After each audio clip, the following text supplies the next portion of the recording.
welcome Jaya ma'am to this quick chat with Manga High today. Thank you this morning that you've taken out time from your busy schedule, and I really appreciate it. So, we'll just begin with a quick introduction of what you do, and then we'll start off with the questions. Sure, Ritika. Thank you so much. Hi, everyone. My name is Jaya. I work in the Heritage School Vasant Kunj, and I've been working for the past 14 years. I have seen a lot of changes in the education system, and it's great to be connected and to be in this field.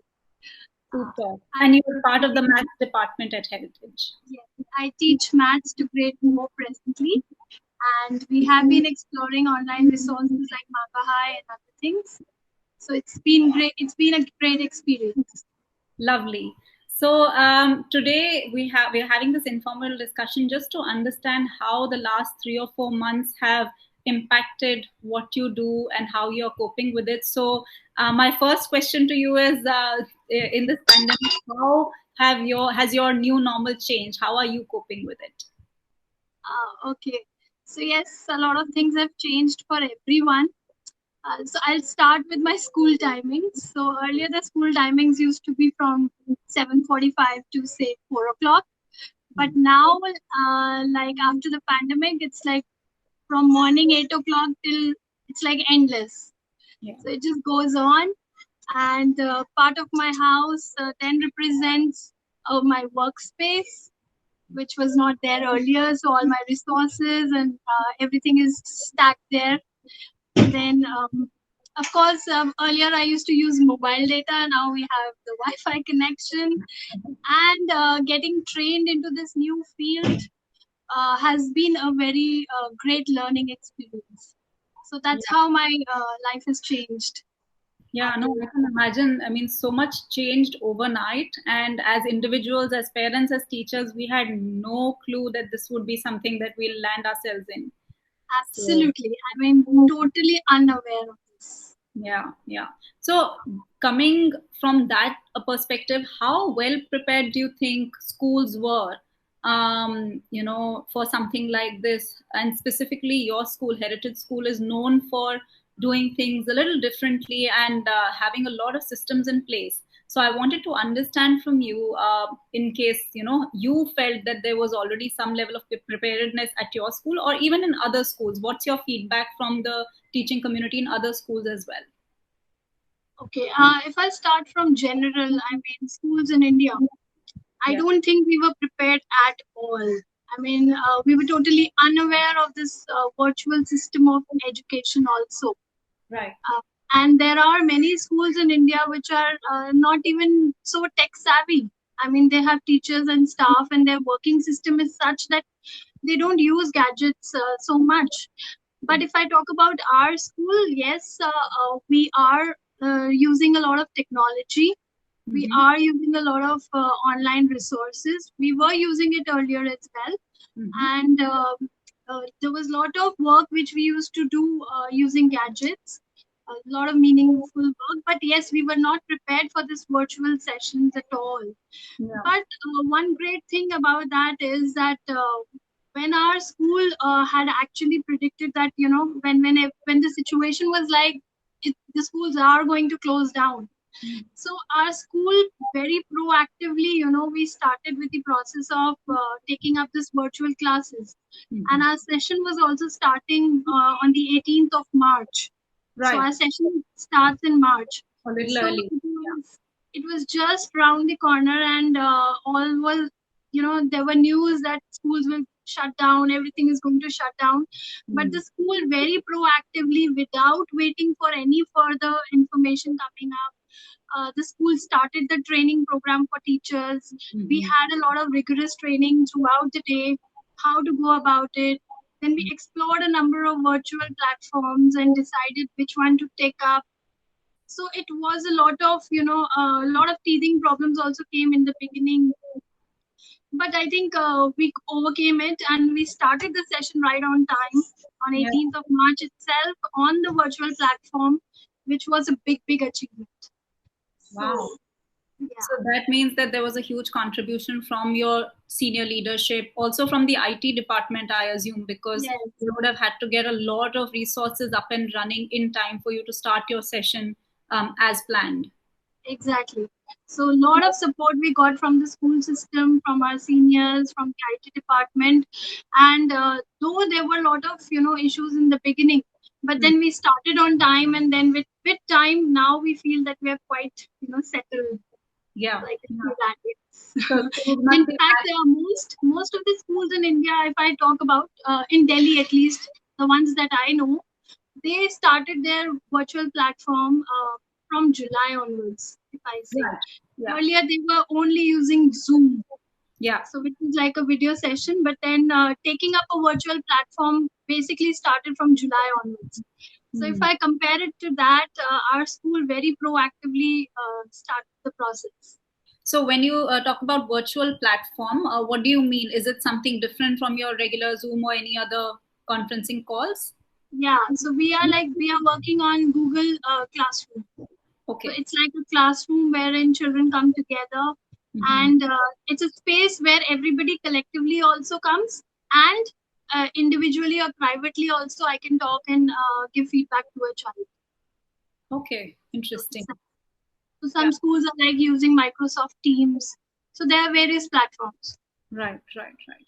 So you're saying that you had that sort of a little bit of an edge because you started before the rest of the academic institutions started. And I think that's interesting because this is part of disaster management, right? I mean, even if we didn't have any department like that in schools before, now I think it's high time that we should have something like that because this is a world where we don't know what could change the next minute. Yes. Even sitting today where we are hoping the COVID cases do come down, there is always talks about another kind of virus that has come up. And, um, we actually don't think that schools are going to be functioning in the way they used to ever again, or at least not in the near future. Right. So having that level of preparedness and that proactiveness is very important because it gives confidence to the educators, to teachers as well, that there is a system that is supporting them. Yeah, right. Absolutely. It gives confidence, and then it helps you to take risks also. So Absolutely. you try to explore various things Yeah. and then figure out which one works best for you. Yeah. So I'm happy to hear that you were sort of ahead of the game since the beginning. But have you felt, especially since you're a math teacher, I need to ask you this. Have you felt that there is going to be a long term impact of this? And if so, how are you specifically mitigating that? And if I may ask so for maths, because maths as a subject is, feared even in regular times. And now, when children are not in close proximity with the teacher, do you think this is going to have some long term repercussions or impact on learning of math? Okay. Yes, obviously, if I compare that, learning in the classroom is different definitely from the virtual platform.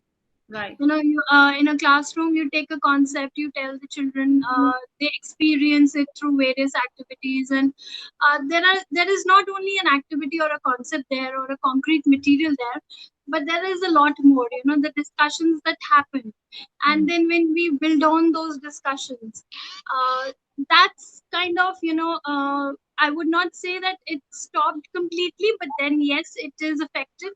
You cannot have those kind of discussions on a virtual platform. It becomes very difficult. And secondly, then grasping those aha moments for children in the class, looking at their gestures, their feelings, and their expressions. Have they understood? They have not understood. That's another way of a teacher gauging whether the child has got the concept or not. Yeah. But on the virtual platform, it becomes a little difficult to capture those expressions and those aha moments. Yeah. So Absolutely.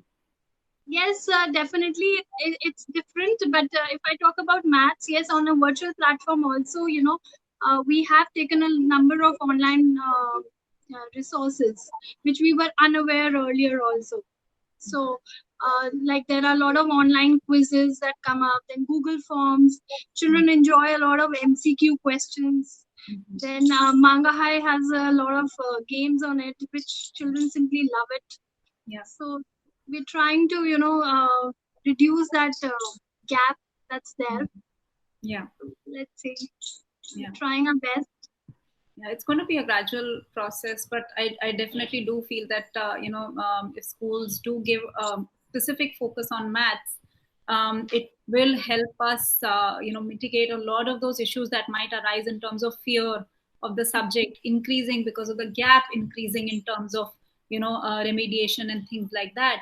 And math is the basis of science as well, so we want to ensure that children have a strong mathematical basis or critical thinking basis and question problem solving. So I think all of those steps that you mentioned in terms of having a structured virtual class, having all these resources that you're doing parallel to what you're already teaching face to face is also very, very important. In this entire system, what is the role of parent at this point? Do you think, how can the parents be supportive and productive of the school, of their own ward, to ensure that the learning outcomes and objectives are achieved? And that's one part of my question, but the other part, because I'm also a parent, I do realize the importance of socio-emotional bonding that children are actually losing in this time and not being able to spend time with their peers. So how can parents chip in and support the school in building the socio-emotional sort of content in their children, while also ensuring that the academic content gets covered? Yeah, I think parents have a greater role now, because the children are there with them 24 hours, and they have been supportive till now. Like, they've assigned a proper place to the children for academic classes. Then they've also, there were families, there were parents who had less of gadgets, so they've got Mm.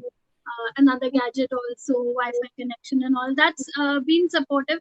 And also, in the learning, I would say, first, if we say academically, the parents need to monitor the child's learning. I mean, they are there with the child. They need to see that the child is ready for the class. He's on time. These Mm. are some basic life skills which every parent must ensure. And this is a very good opportunity to strengthen these skills right now. Yeah. So the child should be on time, should attend classes, and should be and parent must ensure that the work is complete on time.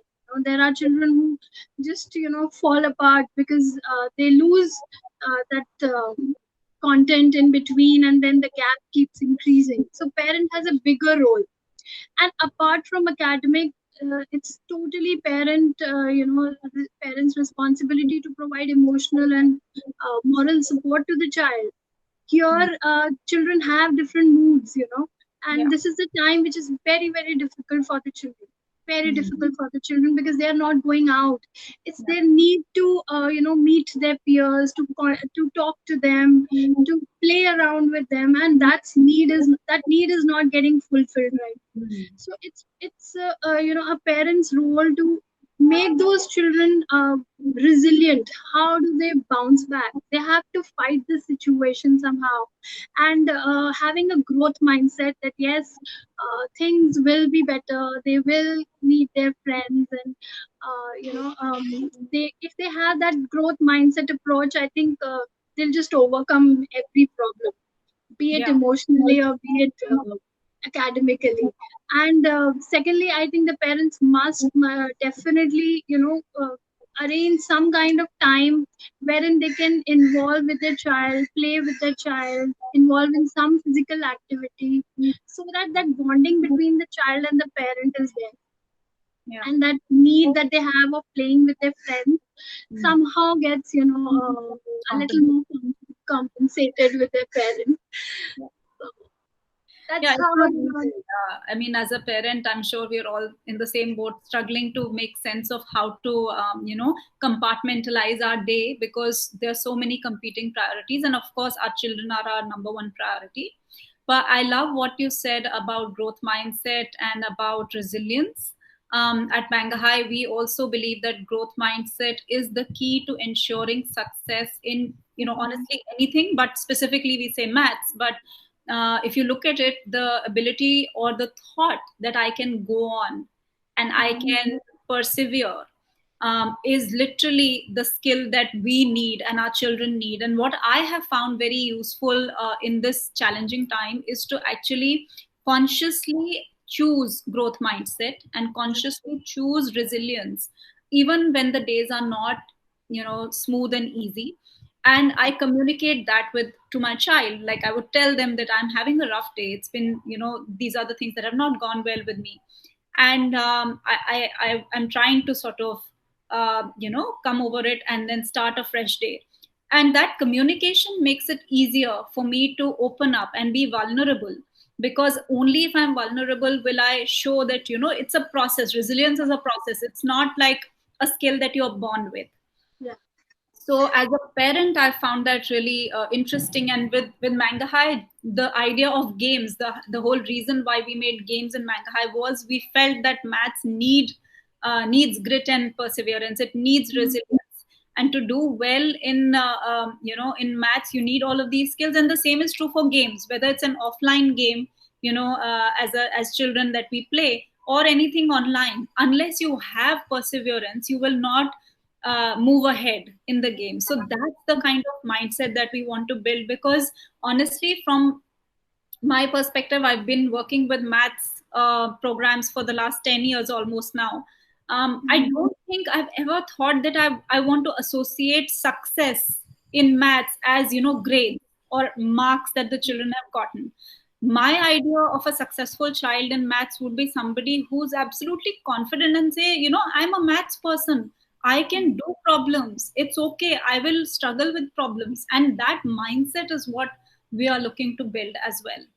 In Um, fact, I would like to share one thing here that when children make mistakes and yeah, we tell them to correct them. I'm talking about the notebook work. Okay? yeah, So if something goes wrong and we tell them to self-correct it or attempt it again, children do it, but uh, actually they don't want to do it. right, But if it's a game like they play on Manga High and they're somehow not able to complete the target, yeah, it's their internal motivation that yes, I have to do it again and I have to achieve that target. yeah, So that's how perseverance develops, with every new experience. yeah. So we're really thankful to Manga Hai for that. In fact, we've Thank you. seen a lot of positive change in children. Yeah, They want to do it. They're willing to do it without the teacher being, telling them again and again, do it, do it. yeah. So they themselves go for it. Yeah, we've seen this around the world where children just take off on games. I mean, you leave them with the game and they will find ways to do better. But we've also seen that the most success that we found in schools around the world has been in schools where teachers have driven the program, and teachers have an affinity to the program. And I think that's what I've seen in your school, that all the teachers are so invested in learning more about Manga High, in exploring. I've had multiple rounds of these meetings with you where I share more and more features and things like that. And I think it's always the teacher is the critical pivot around making this a success. So I really thank your entire team, your head of department, and all of you for taking it up with open arms and really making use of the program. I think that's the success of it. If it's getting used, I think it's a successful endeavor. Yeah, definitely. Thank you so much. So I'm so thankful that we got this opportunity to connect. Just as we part, I want to hear your thoughts about what are your key takeaways from this entire pandemic situations. How do you think education will change? What is your visionary thought now? Because all of us are now imagining the future. Nobody really knows. But how do you envision it? What is your thought, and what are your takeaways that other educators can take from you? Okay. So our principal always says that adversity gives her a kick, you know. So I have experienced the same during this pandemic. The challenges actually, in the beginning they might, let you down, but then once you go for it and you just keep trying, they really give you a high. Yeah, And that's what's happened. Initially there were a lot of problems, a lot of struggles, but then we overcame all that and we feel settled now. So I feel that yes, with a growth mindset and with a positive approach, we can learn and adapt to anything. That's my key takeaway from this pandemic, that once you have that positive approach, once you have that growth mindset that yes, you want to do it, you're able to adapt to any situation, you're able to cope up with anything. And future of education, I think virtual classes, uh, this pandemic has just brought it to the spotlight. We were totally unaware of this, but it was there. So now the good thing is that it's not going to go anywhere, I think, yeah, because there are a lot of resources that can be used in different ways and can be differentiated for different children as per their needs. So it's going to be there, and definitely the form of assessment I feel is not going to be only a 3 hour exam, yeah, but it's going to be a lot more through MCQs or through critical questions. yeah. And I think it's a welcome, it's a welcoming change. It's the silver lining, as I say, this entire pandemic has taught us. Yeah. True. Yes. So we're completely loving it now. I'm so happy to see, you bubbling with joy and energy. I know the initial few months could not have been easy, but I'm glad that things are coming to, a stable sort of situation where teachers are also feeling that this is a good new normal. And as a parent, I'm also, fairly okay with the pace of how things are going. Children are used to the whole idea of having those 1 or 2 or 3 classes a day, so we are yeah, I think that resilience has helped us, and I wish the same to you, to your family, to your school and students, that we all keep persevering on. At Manga High, we are always here for you, and there to help you if there are any situations that arise. We'll be happy to extend more help to your students, and yeah, take our relationship forward stronger. Thank you so much, Ritika. Thank you. Lovely speaking. Listen. Okay. Thank you Take so care. much. Bye bye. Bye bye.